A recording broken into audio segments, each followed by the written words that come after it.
22 अप्रैल को चीन के साथ भारत करेगा अंतरिक्ष में खेल। सिंगापुर के सैटेलाइट है बहाना, असली तकनीक ने हिला डाली दुनिया।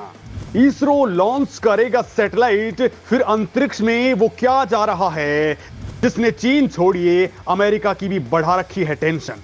दोस्तों, आज दुनिया भर में भारत की धाक तेजी से बढ़ रही है। स्पेस सेक्टर में भारत एक महाशक्ति के तौर पर देखा जा रहा है, क्योंकि भारत ने अंतरिक्ष में सटीकता के साथ लक्ष्य भेदने की क्षमता को हासिल कर लिया है। अभी कुछ ही दिन पहले एक साथ 36 सैटेलाइट को लॉन्च किया था। सैटेलाइट लॉन्च के क्षेत्र में भारत की विशेषज्ञता का अंदाजा इसी बात से लगा सकते हैं कि खुद नासा भी अपने सैटेलाइट्स अब इसरो से लॉन्च करवाने के लिए भेज चुका है। निसार नाम का यह मिशन इसरो और नासा मिलकर के कर रहे हैं। तो वहीं दोस्तों, आज दुनिया के कई देश कम लागत में अपने सैटेलाइट्स की लॉन्चिंग कराने के लिए भारत पर डिपेंडेंट हो चुके हैं। इसरो एक बार फिर से 2 मिशन के साथ में तैयार है। पहला मिशन है PSLV C55 जो 22 अप्रैल को दोपहर 2:19 पर लॉन्च होगा। तो दूसरा है चंद्रयान 3 जो अगस्त में लॉन्चिंग के लिए तैयार है। दोस्तों, चांद पर एक बार फिर से जाने का काउंटडाउन शुरू हो चुका है। तो वहीं 22 अप्रैल के दोपहर का बेसब्री से इंतजार हो रहा है, क्योंकि दोस्तों इस दिन इसरो अपने सबसे भरोसेमंद रॉकेट से सिंगापुर के टेल EOS-02 और लुमिनाइट 4 सैटेलाइट की लॉन्चिंग करेगा। और इस बार ये लॉन्चिंग बेहद खास होने वाली है, क्योंकि दिखने में ये मिशन बहुत ही साधारण और सिंपल सा नजर आ रहा है।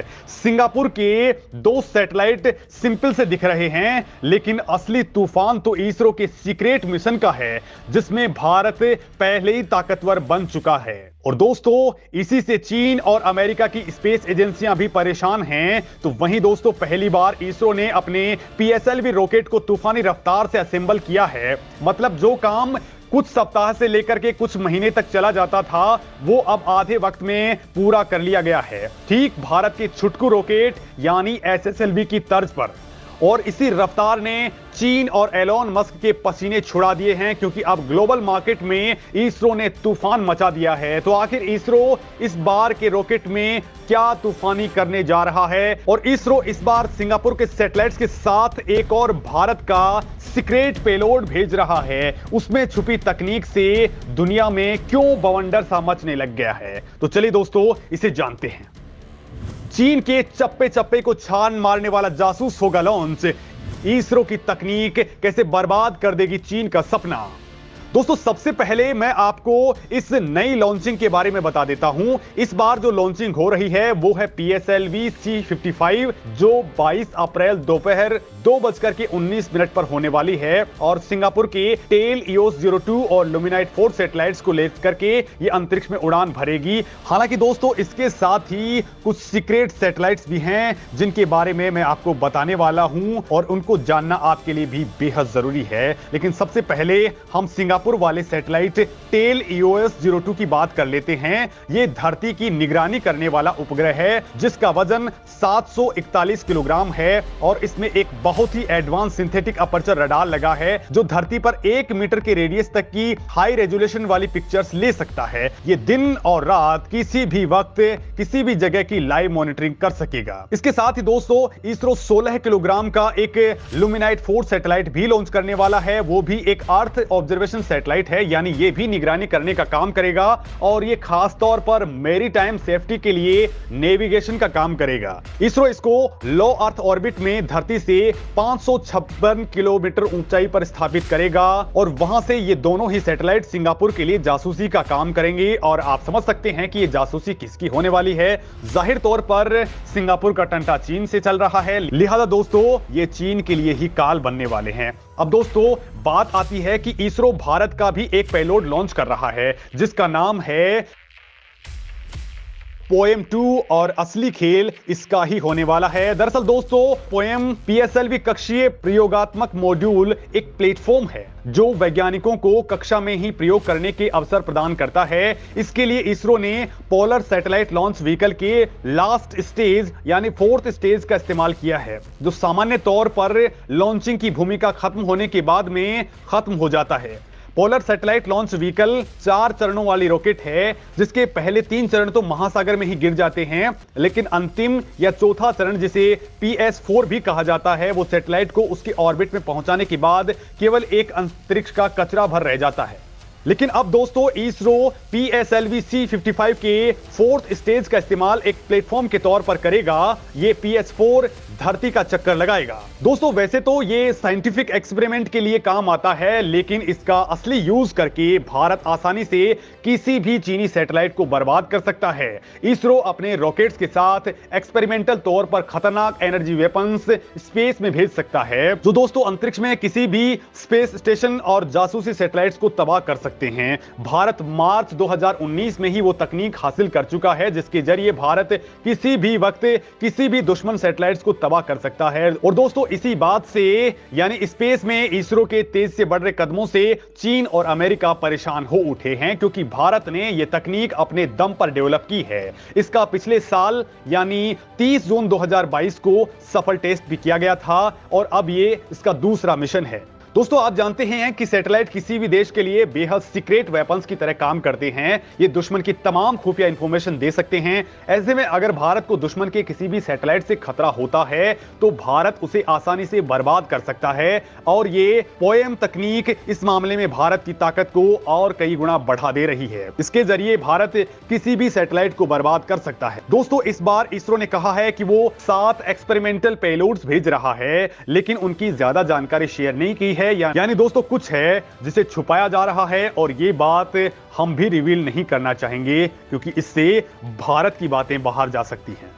और दोस्तों अब हम बात करते हैं दुनिया को जीतने वाले इसरो की प्लानिंग की। तो अपने भरोसे और काबिलियत के दम पर इसरो अपनी ओर दुनिया को खींच रहा है, उनके सैटेलाइट्स को लॉन्च कर रहा है। लेकिन ये सैटेलाइट लॉन्च की रफ्तार भारत की बहुत कम है, क्योंकि अभी तक जिस लॉन्चिंग पैड से रॉकेट फायर किए जाते थे उसी पर ही PSLV की सभी स्टेजेस को मोबाइल सर्विस टावर के जरिए इंटीग्रेट किया जाता था, यानी इनको जोड़ा जाता था। लेकिन इस बार नए और इनोवेटिव तरीके से इसरो सैटेलाइट्स के पहले और दूसरे स्टेज को PSLV इंटीग्रेशन फैसिलिटी यानी PIF में इनको जोड़ा गया।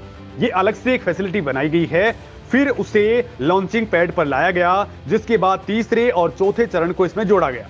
दोस्तों इससे सबसे बड़ा फायदा यह हुआ कि लॉन्चिंग पैड पर ज्यादा टाइम जाया नहीं हुआ, वरना इस प्रोसेस में 1 सप्ताह से लेकर के 3 महीने तक लग जाते हैं, और तब तक इस लॉन्च पैड से कुछ भी लॉन्च नहीं हो पाता है।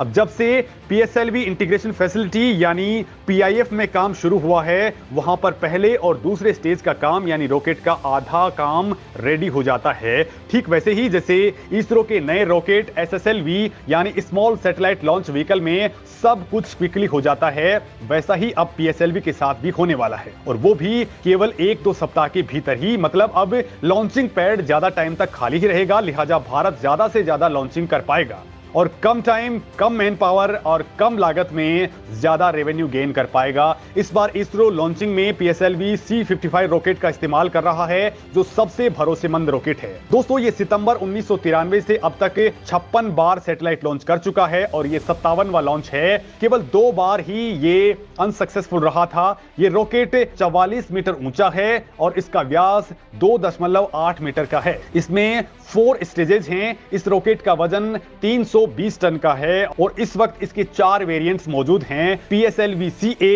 DL, QL और XL वेरिएंट। और दोस्तों इस बार जो लॉन्चिंग हो रही है उसमें XL वेरिएंट का इस्तेमाल किया जा रहा है, जिसमें 6 solid rocket strap on Motors लगी है। ये रॉकेट 1750 किलोग्राम वजन वाले सैटेलाइट को धरती से 600 किलोग्राम ऊंचाई पर मौजूद सन सिंक्रोनस पोलर ऑर्बिट में भेज सकता है, और ये 1425 किलोग्राम के सैटेलाइट को जियो सिंक्रोनस और जियो स्टेशनरी ऑर्बिट में भी भेज सकता है। दोस्तों इसी रॉकेट ने अपने लास्ट मिशन में भारत के जासूसी उपग्रह EOS-06 को ऑर्बिट में लॉन्च किया था, और फिर इसने ऑर्बिट चेंज करके एक इतिहास रचा था। उस दौरान इसने दूसरे ऑर्बिट में सैटेलाइट लॉन्च किए।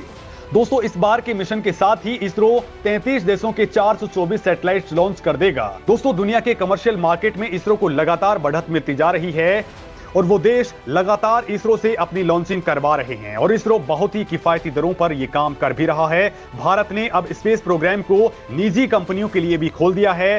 पीएम मोदी की प्लानिंग है कि स्पेस में भारतीय कदम सबसे आगे होने चाहिए। सपना यह है दोस्तों कि एलोन मस्क की कंपनी स्पेस एक्स की तरह भारतीय कंपनियां भी इस प्रोग्राम में जुड़ें और स्पेस से जुड़े व्यापार में भारत का डंका बुलंद कर दें। दोस्तों, इसरो ने चंद्रयान जैसे मिशन को अंजाम देकर के दुनिया में धमाका कर दिया, क्योंकि इसी मिशन ने चांद पर पानी का पता लगाया था। और दोस्तों, एक बार फिर से भारत चंद्रयान 3 को लेकर के तैयार है। इसरो इसी साल अगस्त में चंद्रयान 3 और मई में गगनयान मिशन का सबसे महत्वपूर्ण अभियान पैड एबॉर्ट टेस्ट करने वाला है। वहीं दोस्तों, इस मिशन पर इसरो ने कहा है कि अब यह मिशन केवल वन ऑफ यानी केवल एक बार का अंतरिक्ष मिशन नहीं होगा, बल्कि इसे लगातार वाले अंदाज में रखा जाएगा। मतलब भारत के एस्ट्रोनॉट्स अब लगातार अंतरिक्ष में पहुंचते रहेंगे। मोदी सरकार ने इसको लेकर के हरी झंडी दे दी है, यानी अब भारत के फार्मा साइंटिस्ट, डिफेंस साइंटिस्ट और एग्रो साइंटिस्ट भी धरती के ऊपर चक्कर लगाते हुए रिसर्च और एक्सपेरिमेंट कर सकेंगे। दोस्तों, इसमें भारत के डॉक्टर्स